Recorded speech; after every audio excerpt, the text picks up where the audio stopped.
G'day, I've got Mark with me today. We just finished the most nerdy legal AI session ever.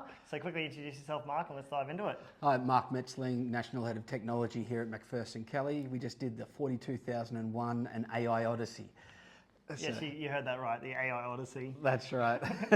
And I say Mark has to be one of the most nerdy guys alive because he loves, not just loves legal, but loves AI and loves combining the conversation between AI and legal. And so the topic of today was all around the legal legislation that's coming, not just here in Australia, but the world when it comes to artificial intelligence. And I actually learned a heap today, and it was awesome to see. My mind's still like, just go out and do it and figure it out later.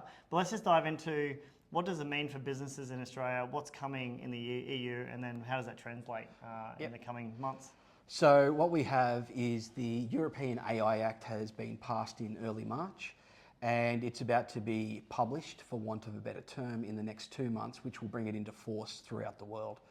It's one of these acts which has extraterritorial application, similar to what happened with the GDPR. And for those of you not knowing what that is, that's the general privacy rights legislation that is regulated in the EU.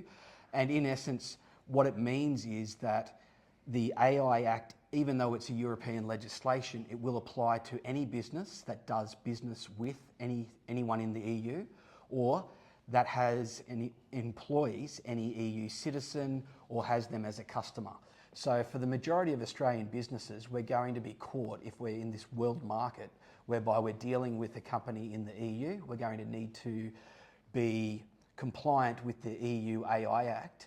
And what that means is that the AI management standard, which has just been released in Australia in the last couple of months, and which comes into play from the 1st of July, it will regulate how AI systems can be used in Australia and overseas. And I expect that that's going to become part of Australian law in the future as well. I think the only thing we need to be thinking about in Australia right now, we definitely need to worry about this or consider it, is making sure we have an AI policy. What I took from today, the only thing that's going to be kind of mandatory, and it sounds like it's going to be mandatory for every organisation in Australia, if you're using, I say, ChatGPT or using any AI system, you need to start with an AI policy, but understand what this EU regulation is going to happen in Australia in the coming months, coming years. And then this EU regulation, will there be an AU regulation? But I believe so. Years away, or? I think there has to be eventually AI regulation, but I think public policy is going to mandate it more so than the actual government legislating.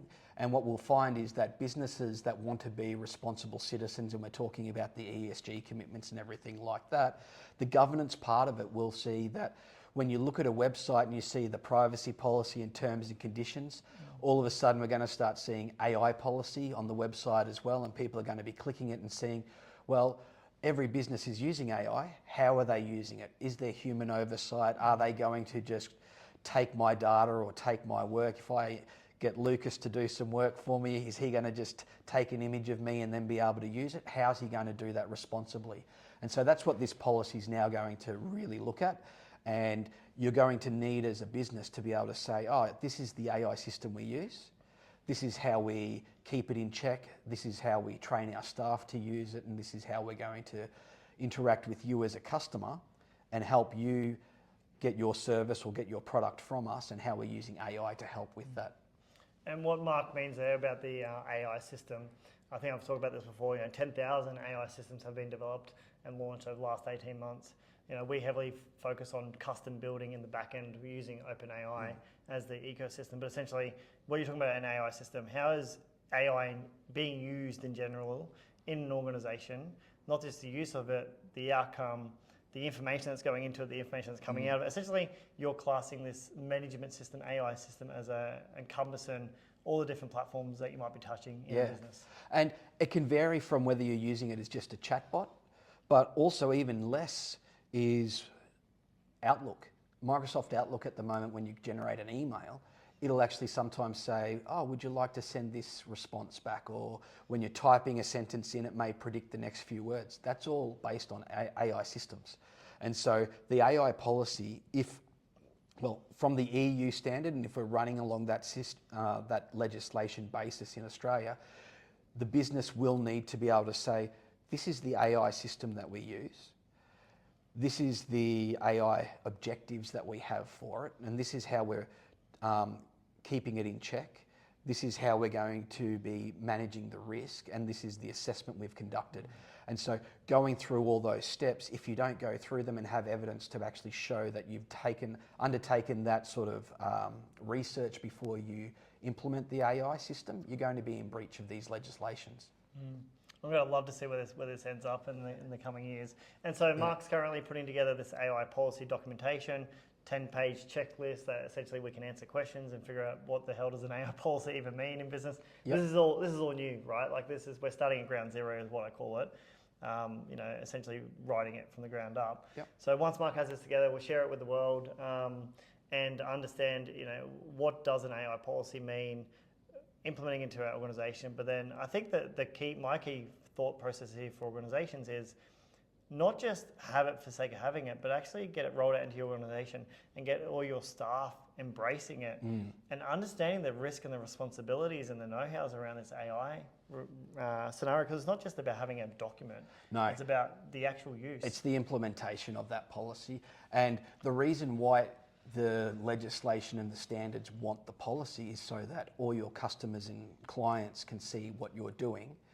But the real reason the business needs it is so that you're not inadvertently disclosing client information or inadvertently doing something, or one of your staff members is doing something which they didn't realise was wrong, and it's going to result in the business getting fined, or worse, losing customers and everything else. And so by having that education, you're actually, going to stop that.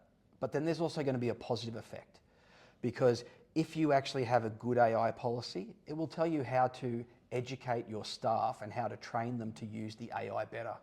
And so the old adage, you get out what you put in, is what's going to be effective with AI. And so if you have a good policy and you inform your staff and your employees how to use AI properly, and you have rules around how to use it and when to use it and why to use it, then the staff are going to be able to use it so much better, and you're not going to waste money on having to re-educate your AI system because it's not going to get damaged. And two, your staff are going to be much more efficient because they're going to know how to use the AI better and get better results. Well, we're seeing it already, right? Where in businesses, it might be, say, 50 staff, only 5 or 6 people are using AI, the rest of it haven't even touched it yet. So I think having this in place and rolling it out as across the organisation actually is a positive thing. And it will remove that fear of the AI as well. Yeah. Which is great. And it also puts trust in the owner of the organisation or the C-level suite, because they know it's being done properly in the first place. And we understand that clients and customers will love this policy for that reason as well. It's that big trust factor.